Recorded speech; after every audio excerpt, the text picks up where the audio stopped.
अपने विश्लेषण की शुरुआत इन दो तस्वीरों से हम करना चाहते हैं, जिनमें आपको वक्फ के मुद्दे पर हमारा देश ब्लैक और व्हाइट में नजर आएगा।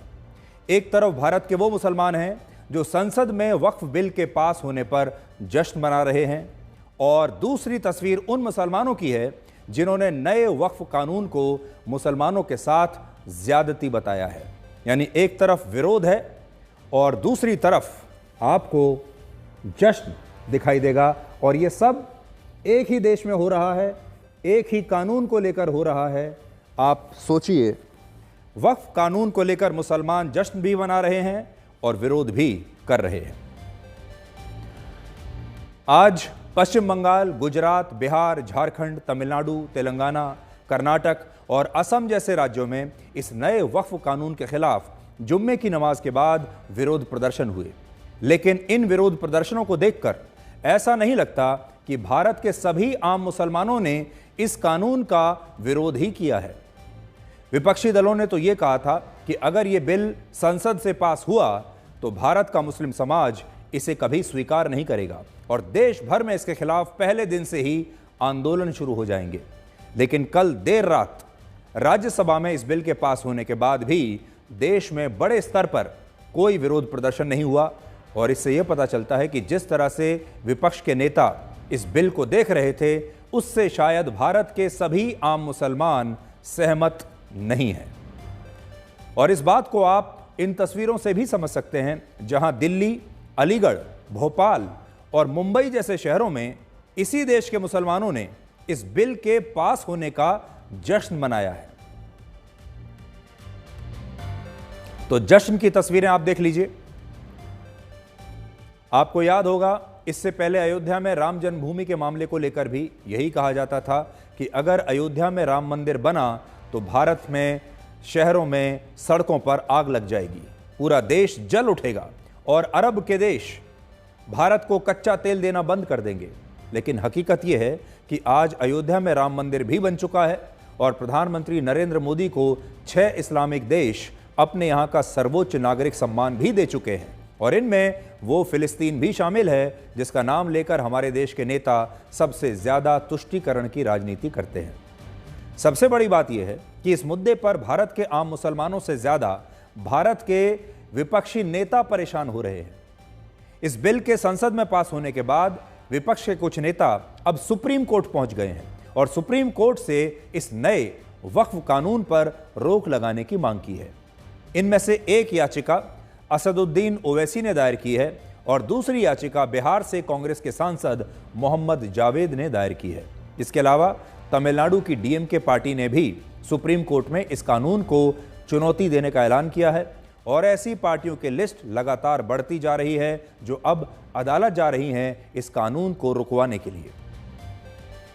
वर्ष 2019 में जब मोदी सरकार ने 3 तलाक के खिलाफ कानून बनाया था, तब भी विपक्ष के कई नेता अगले ही दिन बिल्कुल ऐसे ही सुप्रीम कोर्ट पहुंच गए थे। लेकिन बाद में सुप्रीम कोर्ट ने इस कानून को संवैधानिक माना था और आज भी यह कानून हमारे देश में लागू है, पूरे देश में लागू है, जिससे 3 तलाक के मामलों में 96% की कमी आई है। और अब केंद्र सरकार का कहना है कि यह नया कानून भी वक्फ की संपत्तियों में पारदर्शिता लाएगा, और आज प्रधानमंत्री मोदी ने भी इस बिल के पास होने पर देश के लोगों को बधाई दी है और कहा है कि यह गरीब और पसमानदा मुसलमानों के अधिकारों की रक्षा करेगा। देश का नेता कैसा हो, मोदी भाई कैसा हो, मोदी जी आप आगे बढ़ो, हम हमारे साथ हैं, मोदी जी आप आगे बढ़ो, हम हमारे साथ हैं। और थोड़ा पीछे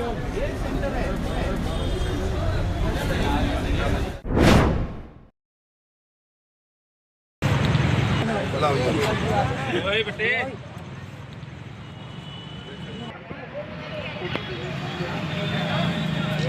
नरेंद्र मोदी, नरेंद्र मोदी, नरेंद्र मोदी।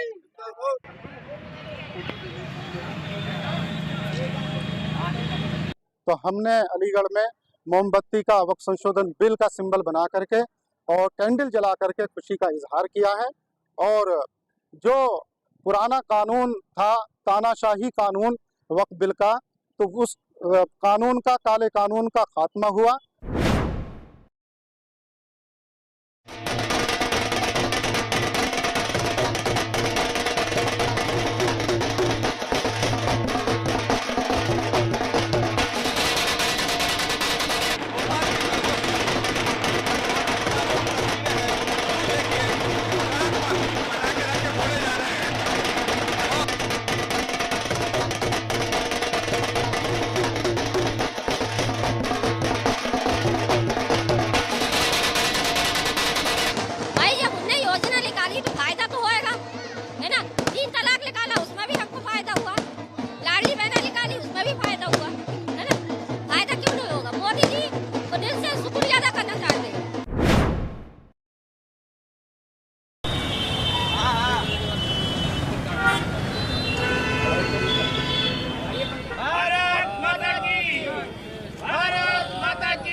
हमारा जो परेशानी थी, हमारी जो गरीबी थी, वो इंशाअल्लाह इस वक्त बिल में अमेंडमेंट के बाद बदल जाएगा।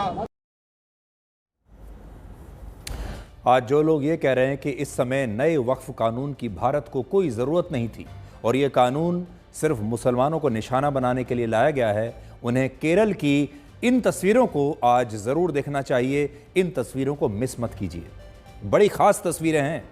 ये तस्वीरें केरल के एर्नाकुलम ज़िले की हैं, जहां मुनम्बम नाम का एक बहुत बड़ा इलाका है और इस इलाके में 400 एकड़ की ज़मीन पर वक्फ बोर्ड ने अपना दावा किया है।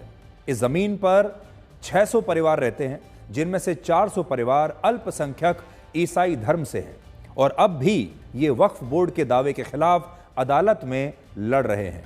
यानी सोचिए कि एक तरफ एक अल्पसंख्यक वर्ग है और वो दूसरे अल्पसंख्यक वर्ग से उसके गांव की ज़मीन छीन रहा है और इस बिल के पास होने के बाद यहाँ के अल्पसंख्यक क्रिश्चियंस ने जश्न मनाया और कहा कि इस बिल को सिर्फ प्रधानमंत्री मोदी ही ला सकते थे। यानी अब देश भी कह रहा है कि मोदी हैं तो मुमकिन है और मोदी हैं तो कुछ भी मुमकिन है। आज हमारे देश के विपक्षी नेताओं को यह भी सोचना होगा कि क्या वो इन अल्पसंख्यकों की बात करेंगे, क्या इनके लिए भी उतनी ही चिंता करेंगे जितनी अल्पसंख्यक मुसलमानों के लिए हमारे देश के विपक्षी नेता चिंता करते हैं। शायद नहीं करेंगे, वो इसलिए क्योंकि इस अल्पसंख्यक वर्ग की संख्या बहुत कम है। इनकी संख्या इतनी कम है कि ये ना तो किसी को चुनाव जिता सकते हैं ना हरा सकते हैं, इसलिए इनकी बात सुनने वाला कोई नहीं। ये पहली बार है जब मोदी सरकार ने किसी बिल पर सबसे ज्यादा चर्चा कराने के बाद इसे संसद में पास कराया है और ये बिल भी आधी रात को पास हुआ। लोकसभा में वक्फ बिल देर रात 2 बजे पास हुआ और राज्यसभा में देर रात 2:33 पर पास हुआ। सरकार के लिए इसमें चिंता की बात भी है और वो चिंता की बात है विपक्ष की जबरदस्त एकता। इस एकता को मोदी सरकार तोड़ नहीं पाई। लोकसभा में वक्फ बिल के पक्ष में 288 वोट पड़े, जबकि इसके विरोध में 232 वोट पड़े और राज्यसभा में इसके पक्ष में 127 वोट पड़े और विरोध में 95 वोट पड़े। कहने को आपको ये कैलकुलेशन बड़ी सिंपल लग रही होगी, लेकिन इससे यह पता चलता है कि वोटिंग के दौरान विपक्षी पार्टियों का एक भी वोट इधर से उधर नहीं हुआ, बल्कि राज्यसभा में विपक्ष के 7 वोट और बढ़ गए। विपक्ष की संख्या 88 थी, लेकिन वोट पड़े 95। अब तक ऐसे मौकों पर वोटिंग के दौरान सरकार के खिलाफ विपक्ष बिखर जाता था, उसकी वोट बिखर जाती थी, लेकिन पहली बार सरकार की तरह विपक्ष का भी एक एक सांसद आधी रात तक इस बिल के खिलाफ वोट डालने के लिए संसद में बैठा रहा और हमें लगता है कि इससे देश के आम मुसलमानों को भी एक बहुत बड़ा संदेश जाएगा और शायद चुनाव में इससे विपक्ष के मुस्लिम वोट और भी बढ़ेंगे। तो ये बात बिल्कुल सही है, विपक्ष चाहता था मुस्लिम तुष्टीकरण हो और उन्होंने देश के मुसलमानों को यह पूरा संदेश दे दिया कि चुनाव में इससे उन्हें फायदा हो। हालांकि कांग्रेस और दूसरे विपक्षी दलों के नेता आज भी ये कह रहे हैं कि सरकार ने सिर्फ 10 या 20 सांसदों की ज्यादा संख्या की वजह से समर्थन ले लिया और ये बिल पास करा लिया और ये कोई बहुत बड़ी जीत नहीं है, बहुत ही मामूली मार्जिन से ये जीत सरकार को मिली है, क्योंकि जीत के लिए चाहिए थे 272 और सरकार को मिले हैं 288। कोई बहुत बड़े मार्जिन से सरकार ने इसे पास नहीं कराया है, ऐसा कांग्रेस और विपक्ष के नेता कह रहे हैं और वो उनका ये भी कहना था कि ये जो मार्जिन है इतना मामूली है कि जिस दिन ये भी चला गया उस दिन सरकार के लिए मुश्किल हो जाएगी। लेकिन आज कांग्रेस और विपक्षी दलों को ये भी याद रखना चाहिए कि जब वर्ष 2013 में वक्फ बिल पास हुआ था, उस समय लोकसभा में लोकसभा में कांग्रेस के 206 सांसद थे, केंद्र में यूपीए की सरकार थी और 206 सांसद कांग्रेस के थे और इतनी संख्या के आधार पर भी उन्होंने ये बिल पास करा लिया था। और तब से अगर आप तुलना करें तो उस समय कांग्रेस के 206 सांसद थे और बीजेपी के आज 240 सांसद हैं।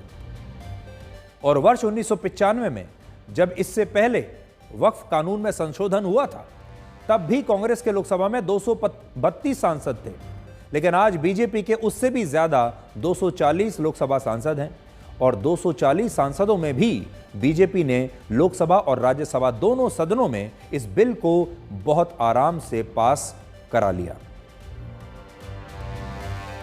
मैं आज जद पे हूं तो इतना खुशगुमान न हो, चिराग सबके बुझेंगे हवा किसी की नहीं।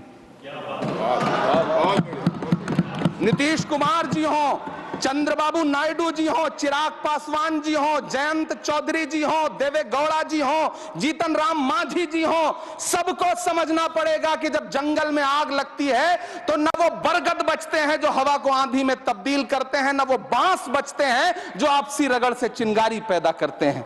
मुझे इस पे कोई संदेह नहीं है कि अगर इस पे चुनौती दी जाएगी कभी भी बाद में, तो बहुत अच्छा चांस है कि न्यायपालिका इसको असंवैधानिक करार करेगी, विशेष रूप से अनुच्छेद 26 और 25 के अंतर्गत संविधान की। उसके ऊपर ऑलरेडी मैंने, ये बहुत बुरा है, ये नहीं होना चाहिए। इससे जो माइनॉरिटीज़ हैं, मुसलमान हैं, उनका इंस्टीट्यूशन है ये, और इस तरह से उसको बुलडोज करके पार्लियामेंट में, राज्यसभा में इसको पास करना, मैं समझती हूँ कि ये डाका डालने के बराबर है, जो बहुत गलत है, जो नहीं होना चाहिए। मैं कोर्ट जाना चाहिए, असंवैधानिक है, बिल्कुल असंवैधानिक है। और जो हम लोगों ने आशंका व्यक्त की थी कि लोगों की संपत्ति को ये लेंगे, तो आपने देखा कि अभी राष्ट्रपति के दस्तखत नहीं हुए, लेकिन उत्तर प्रदेश के मुख्यमंत्री ने कलेक्टरों को आदेश कर दिया कि अवैध संपत्ति को जब्त कर लो। देखिए, अब तो आगे के जो भी कदम होंगे विपक्ष उठाएगा, लेकिन ये कि जिस तरह से उन्होंने मेजॉरिटी के बल पे किया है, तो जो संविधान में प्रावधान है उनका जो खुला उल्लंघन होगा उसको लेके कोई भी कोर्ट में चैलेंज कर सकता है और सुप्रीम कोर्ट निश्चित रूप से उसका संज्ञान लेगा। आज मुसलमानों की बारी है, कल हिंदुओं की होगी, बौद्ध धर्म, पिछड़ा वर्ग, दलित वर्ग, सबकी बारी बार बार आएगी। ये सरकार जमीनें छीनकर सब कुछ बेच चुकी है, अब जो बची है इसको अपने मित्रों को देना चाहती है। ये पूरा जो संपत्ति है लाखों करोड़ों की वक्फ बोर्ड की, वो अपने कब्जे में लेने के लिए बिल लाया है, खास करके जमीनें, लैंड्स। अब देखिए आने वाले दिनों में लैंड्स किसके खिस्से में जाती है। अभी से सौदा शुरू हो गया है ये लोगों का। ये लोग ऐसे सीधे लोग नहीं है, जब जमीन दिखते हैं तो पागल हो जाते हैं। इस नए कानून के लागू होने के बाद जो सबसे पहला बदलाव आपको दिखाई देगा वो ये है कि देश भर में वक्फ की ऐसी संपत्तियों के खिलाफ कार्रवाई शुरू हो जाएगी जो सरकारी ज़मीनों पर हैं और जिनके कागजात नहीं हैं। इसलिए अब कागज़ दिखाने पड़ेंगे।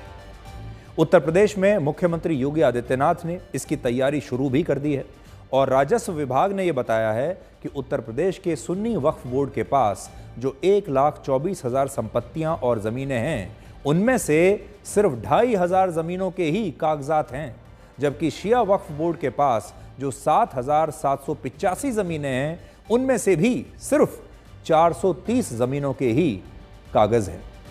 इसका मतलब ये हुआ कि उत्तर प्रदेश में वक्फ बोर्ड की 98% ज़मीनें अब ख़तरे में आ सकती हैं और ये ज़मीनें अभी बिना किसी कागजात के, बिना कोई डॉक्यूमेंट्स के वक्फ बोर्ड के कब्जे में हैं।